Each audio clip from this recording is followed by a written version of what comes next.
He promised his dying friend he'd marry her. She was poor, scarred, and braver than he'd ever be.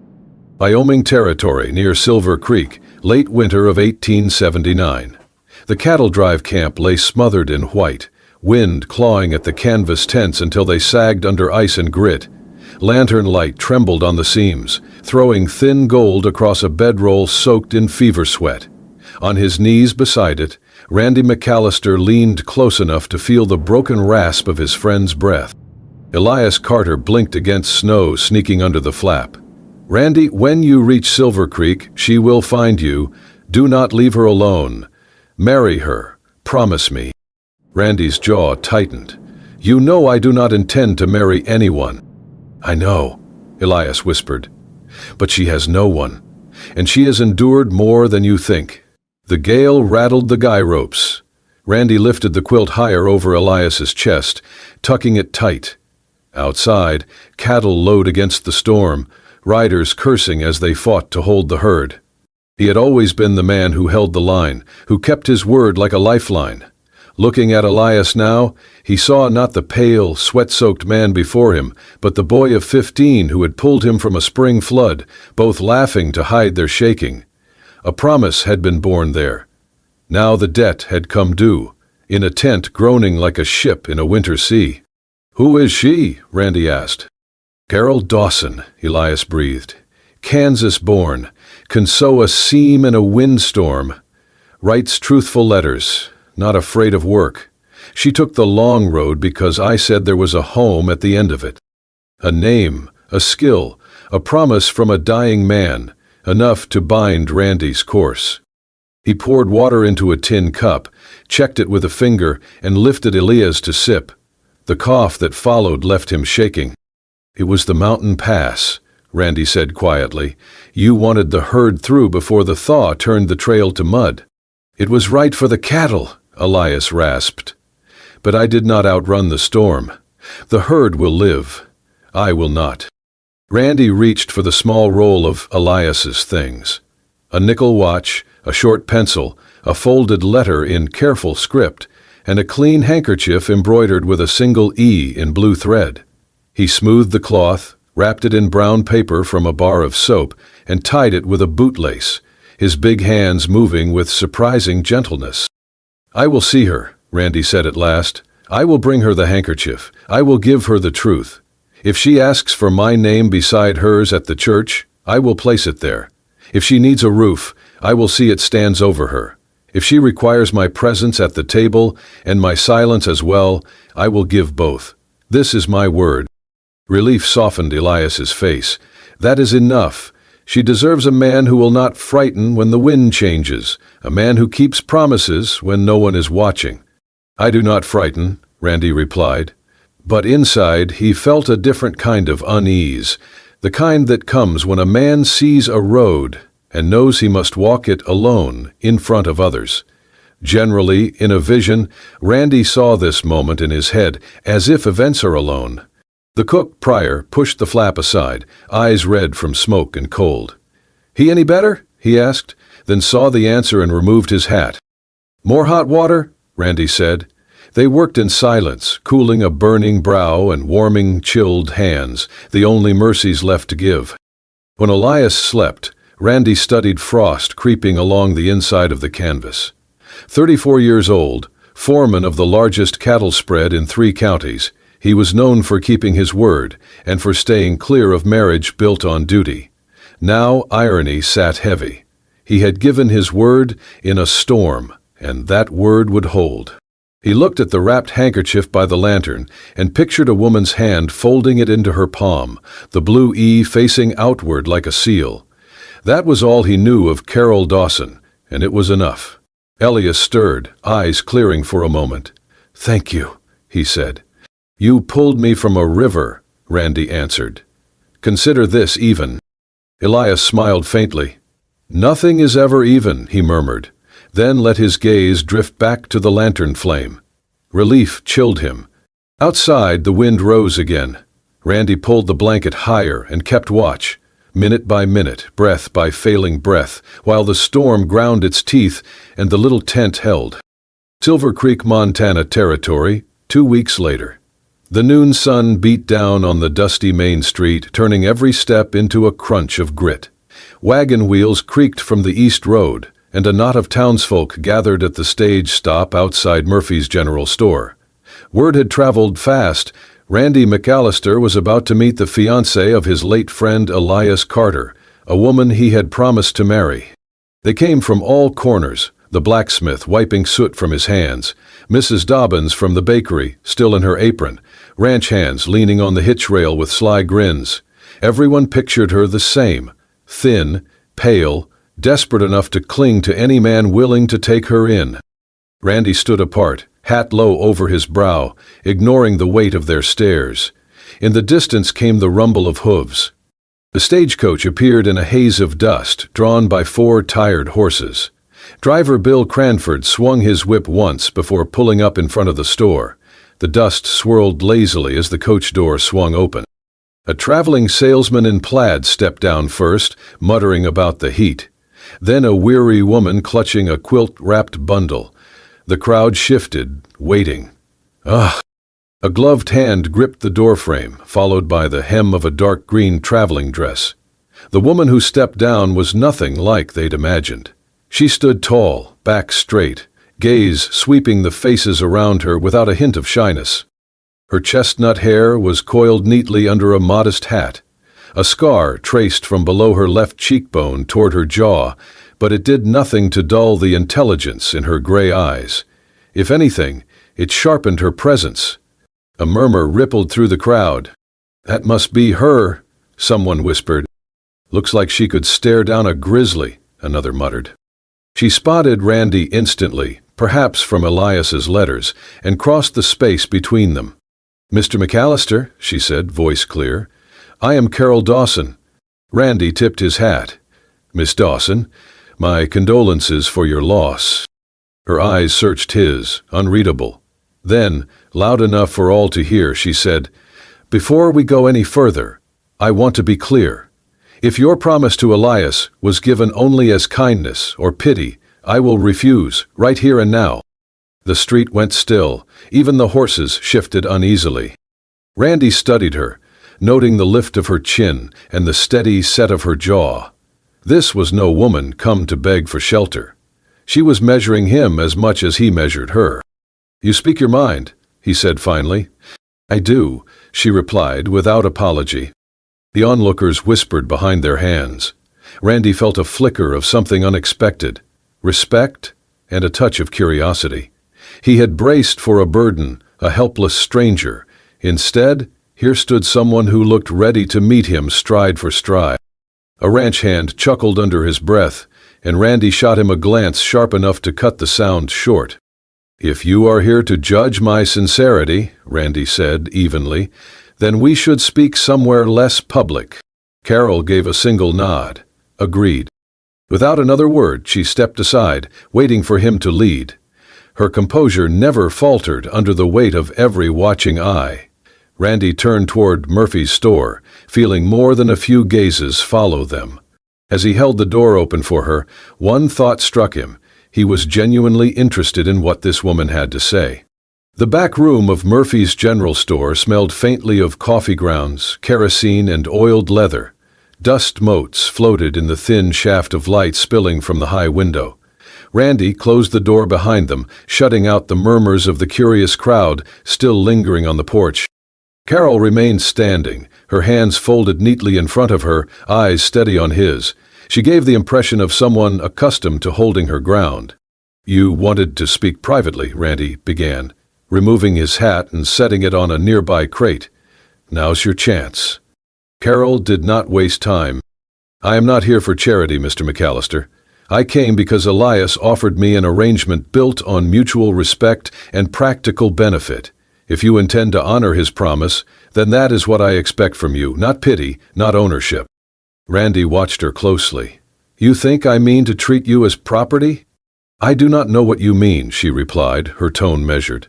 "That is why I am asking now. If you expect a silent, obedient figure to decorate your home, you should send me back on the next stage. I will not be that woman." He felt a faint tug of admiration at her bluntness. And what would you be? A partner, she said without hesitation. One who can contribute. I can work, I can earn, and I can stand on my own 2 feet. I will do my share in any household I am part of, but I will keep a measure of independence. There was no bitterness in her voice, only conviction. Randy leaned against a barrel, folding his arms. You talk like someone who has been burned before. A shadow passed over her features. I was a seamstress in Kansas. I had a small shop, my own. It took years to build it. Then, one night, a lantern was kicked over during a storm. The fire took the building in minutes. I managed to get out, but she turned her head slightly, and in the filtered light, the long pale scar on her cheek seemed to catch every detail. This came with me. My family had already lost the farm to debt. The shop was all we had left. After the fire, there was nothing. Randy did not look away from the scar, nor did he flinch. So you agreed to marry Elias? Yes, Carol said. We exchanged letters for months. We understood each other. He did not promise romance, and I did not expect it. We agreed on security, shared responsibility, and the freedom to speak plainly. Randy considered this in silence for a long moment. If we marry, he said at last, you'll be safe at the ranch. I'll see to that. But I expect you to live there. This country can be dangerous, and I won't have you in town alone without reason. She studied him. And in return? In return, he said, I will not demand anything you are unwilling to give. You'll have food, shelter, and my word on your safety. I'll give you the same respect I'd give any partner I ride alongside. Carol's gaze did not waver. And you understand, I will work. I will earn what I can, and I will keep some of what I earn. That's your right, Randy said. The answer seemed to surprise her. She inclined her head slightly. Then we are agreed, Mr. McAllister. This will be a practical marriage, respect, support, and nothing more than either of us wishes to give. Randy straightened, reached for his hat, and settled it back on his head. We'll speak to Reverend Thompson tomorrow. Best to make it official before the town invents more stories than they already have. A faint smile ghosted over her lips. They do seem eager for a show. Randy opened the door and stepped aside to let her pass. As she walked out into the bright afternoon, he felt the first stirrings of something unexpected. Not affection, not yet, but an undeniable sense that this woman might prove far more than he had bargained for. The wedding took place the next afternoon in the small clapboard church at the edge of Silver Creek. Only a handful of townsfolk attended. Mrs. Dobbins from the bakery, Murphy from the general store, 2 of Randy's ranch hands, and Reverend Thompson, who presided over the vows with a simple, unadorned blessing. There were no flowers save a few sprigs of wild sage in a jar on the altar. Carol wore the same dark green traveling dress she had arrived in, its neat lines a quiet statement of dignity. Randy stood beside her in a clean shirt and black vest, his hat left respectfully on the front pew. When the Reverend spoke the words, "Do you promise to honor and keep one another in mutual respect?" both answered in steady voices. There was no lingering glance, no romantic flourish, just a clear agreement, sealed with a firm handshake before they signed the register. By sundown, they walked to the boarding house, where Mrs. Kowalski greeted them warmly and handed them the key to the largest room. "The bridal suite," she announced with a wink, but Carol merely thanked her without a flicker of embarrassment. Inside, the room was modest but tidy, a large bed neatly made, a small table by the window, and a washstand in the corner. Randy set down his saddlebags by the wall. "I can take the chair," he said, nodding toward the upholstered armchair near the table. Carol shook her head. "That would be uncomfortable for you. We can arrange this sensibly. I will take the bed. You can make a pallet on the floor by the window. We're both used to harder sleeping than this, I imagine." "That's fair," Randy agreed. He began unrolling his blanket without protest. As they worked in silence, Carol broke it with a question he had not expected. "Do you know if the town has need of a seamstress, or perhaps a teacher for sewing?" Randy looked up. "You mean to take work?" "I do. I am better for having a purpose, and I prefer to earn my own money when I can." He considered her for a moment, then said, "Murphy might know. We'll ask him in the morning." The next day, Carol learned from Murphy that Silver Creek had no resident seamstress. Traveling menders came through only once a month, and folks made do in between. The opportunity was plain. By the week's end, Carol had located a narrow, unused room at the side of Murphy's store. The rent was more than she could easily afford, but she was determined. When she mentioned it to Randy, he simply nodded and said, "If it suits you, take it." What she did not know, what he did not intend her to know, was that later that evening, he spoke quietly to Murphy in the back of the store, settling half the rent in advance under the agreement that Carol never hear of it. "She's proud," Randy said. "Let her think she's paying it all. It'll mean more to her that way." Murphy nodded with a knowing smile. "You've got yourself a strong one there." Over the next days, Carol scrubbed the little space clean, set up a work table, and hung the tools of her trade, scissors, needles, spools of thread in careful rows. She sewed curtains for the single window, their pale fabric catching the morning light. Randy stopped by once, unannounced, leaning in the doorway as she hemmed a skirt. "Looks like you're ready for business." "Almost," she said, smiling faintly. "First customers should come tomorrow." He tipped his hat and left without another word, but something in the quiet satisfaction on her face stayed with him the rest of the day. Carol, for her part, noticed the ease with which the shop rent was handled, though she said nothing. She suspected Randy had a hand in it, but his silence told her he would rather she think it luck. That unspoken gesture, given without seeking thanks, spoke louder to her than any grand display. By her second month in Silver Creek, Carol's shop was a steady hum of activity. The front table was scattered with fabric, half-finished garments, and the occasional plate of cookies from Mrs. Kowalski at the boarding house. Mornings were for orders, mending trousers, altering dresses, stitching patches so neatly they looked part of the cloth. Afternoons brought 3 or 4 local girls, clumsy at first with needle and thread. Carol sat among them, guiding each stitch with patience. "You're not just learning to sew," she told them over a length of calico. "You're learning how to make sure you never have to depend on someone else for every coin in your pocket." By the third week, she had a circle of regular pupils, some paying with cash, others in eggs, flour, or firewood. She never turned away anyone willing to work. She also noticed the ragged children who passed her window to the schoolhouse. One boy's coat was so thin she could see daylight through the seams. A girl's dress was torn and pinned crookedly. One evening after closing, Carol repaired the garments and returned them quietly the next day. The children never knew who had mended their clothes, though the parents guessed. Her resolve didn't stop there. One night, locking up the shop, she heard shouting in the alley beside Murphy's store, a woman's voice, frightened. She found Mrs. Ellen Parsons, cheek red and swelling, backing from her whiskey-greeking husband. "Go back inside, Miss Dawson," Ellen gasped. Carol didn't move. She stepped between them. "That's enough," she said. "You've made your point, now leave her be." The man barked a laugh. "Or what? You'll sew me a lecture?" "Or I'll fetch Sheriff Walker and the whole town will hear why," she replied, steady as stone. Something in her voice made him hesitate. After a tense moment, he muttered a curse and staggered away. Ellen clutched her hands. "You shouldn't have done that, but thank you." "No one should be afraid in their own home," Carol said simply. The story traveled fast.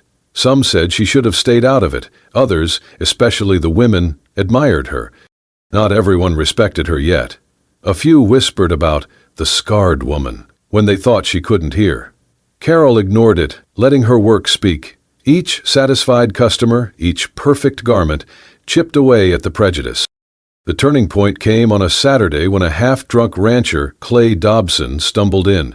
Dropping a torn vest on the counter, he said, "Fix it, I'll pay you next month." Carol slid it back. "No credit, Mr. Dobson, you know my terms." He leaned over, grinning in a way that made the 2 girls in the back pause. "Don't be difficult. It's just a bit of mending. You can trust me." "I don't do business on trust alone," she said evenly. "Pay first or take it elsewhere." The shop went silent. Dobson's grin faltered under her steady gaze. With a grunt, He took the vest and left. By evening the town knew. Some laughed at his embarrassment, others nodded in approval. In a place where a woman's business could be undercut in a dozen ways, Carol had stood firm. Randy heard from Murphy before he heard from her. That night, stopping by to walk her to the boarding house, he found her sweeping the floor, lamplight glinting on the scissors at her work table. "You handled Dobson well," he said. She looked up. "It wasn't anything." "It was," he said. "You kept your rules, and you didn't let him push you." He watched her gather scraps into a basket, her movements calm, unhurried. It struck him that her strength wasn't in loud defiance, but in the quiet, steady way she refused to bend. As they stepped into the cool night air, Randy realized he had never met another woman like Carol Dawson. The respect he felt for her was becoming something deeper, something he hadn't expected when he'd made that promise in a snowbound tent. It was a Sunday afternoon when Carol first mentioned the idea. They sat at the boarding house kitchen table, ledger books open. She had been studying the ranch figures Randy brought while she finished her own accounts. "You've got unused ground on the north side of your property," she said, tapping the page. "Rough pasture," Randy replied. "Not much good for cattle." "Not for cattle," she agreed. "But it could grow flax. Flax becomes linen and linen sells well, especially here, where good cloth is hard to find. We could spin and weave it locally, cut dependence on the rail line, avoid delays, and turn a better profit." Randy leaned back. "Flax takes work. Timing matters." "I know," Carol said, sliding a folded sheet across the table. "Here's the math. Seed cost, labor, yield per acre. Start with 10 acres, and you could see 3 to 4 times your investment in the first year, if we find skilled spinners and weavers." Her handwriting was neat, her plan simple but thorough.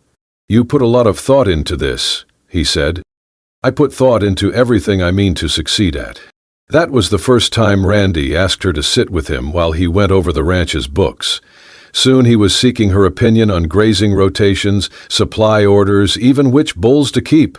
She thought in years, not seasons, and it showed. One evening, after closing the shop, Carol started the short walk to the boarding house. The street was quiet except for light spilling from the saloon. She heard uneven footsteps, one of the cattle yard hands, weaving slightly, the smell of whiskey strong on his breath. "Evenin', Miss Dawson?" he slurred. "Or should I say Mrs. McAllister?" "I'm on my way home," she said, trying to pass. He stepped into her path. "You're a fine-looking woman. Shame to waste all that behind a counter."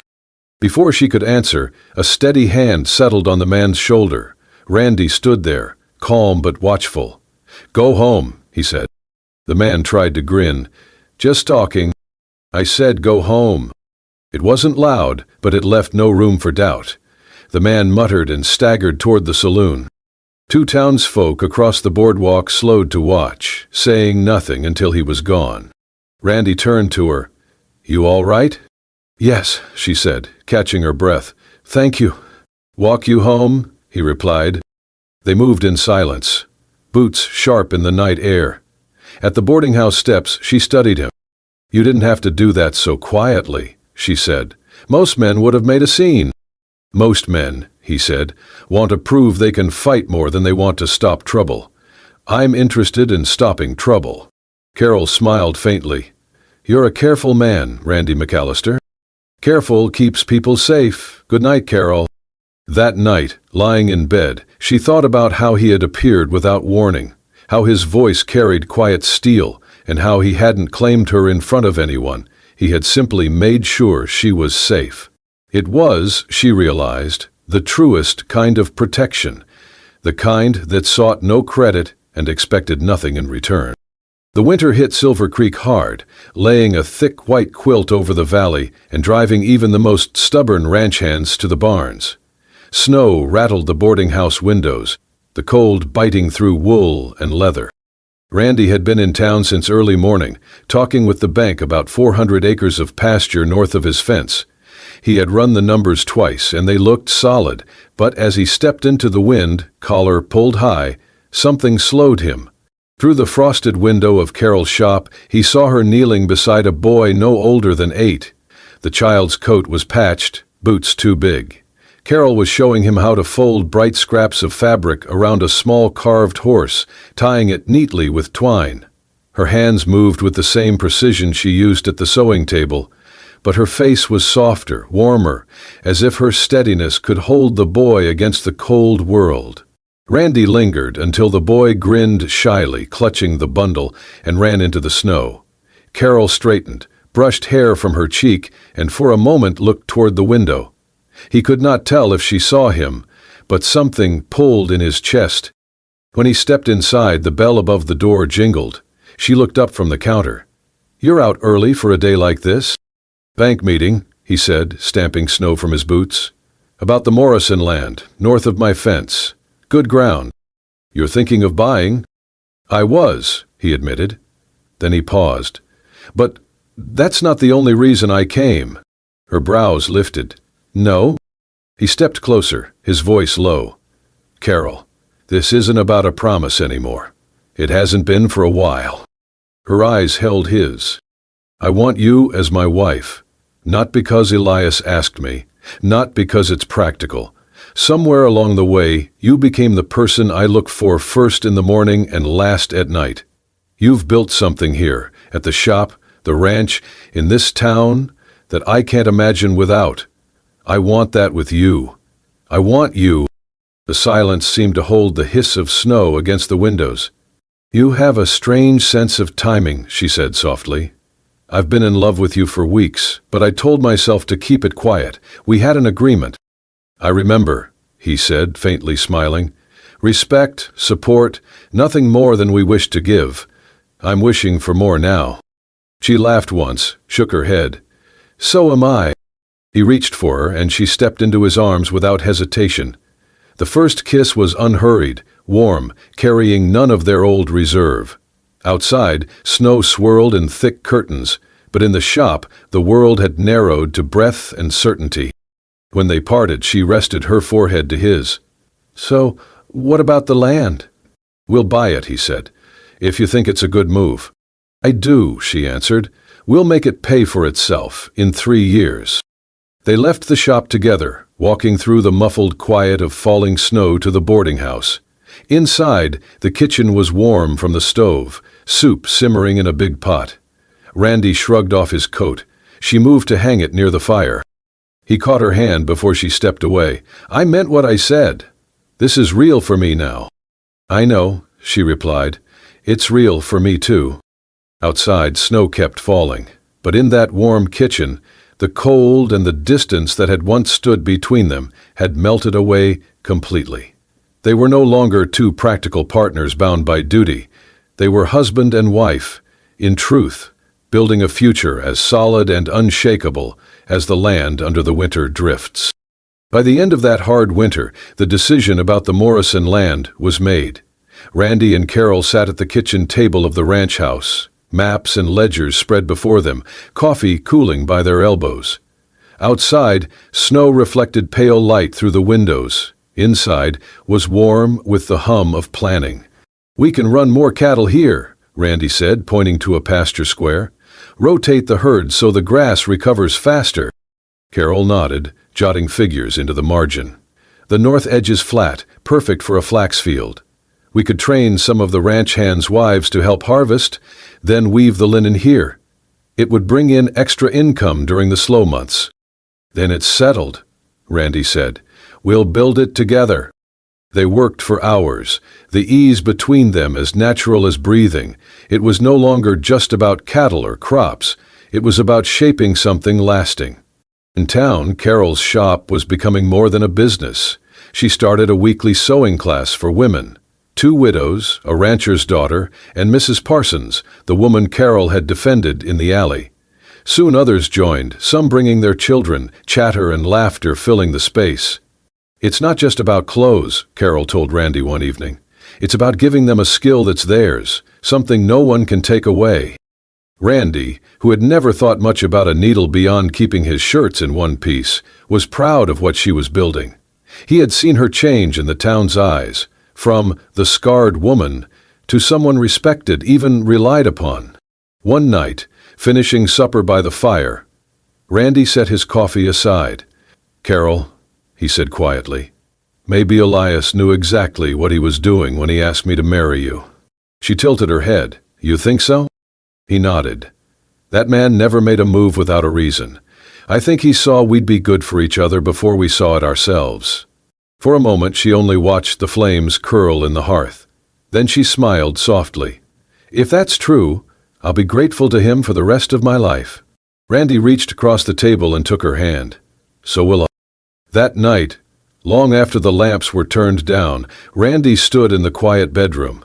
Carol was asleep, her breathing deep and even, the faint firelight catching the curve of her cheek. On the shelf by the window sat a small box. He opened it and took out the handkerchief, white cloth, the blue-stitched letter E still neat. He held it a moment, the memory of that snowbound tent clear as if it had been yesterday.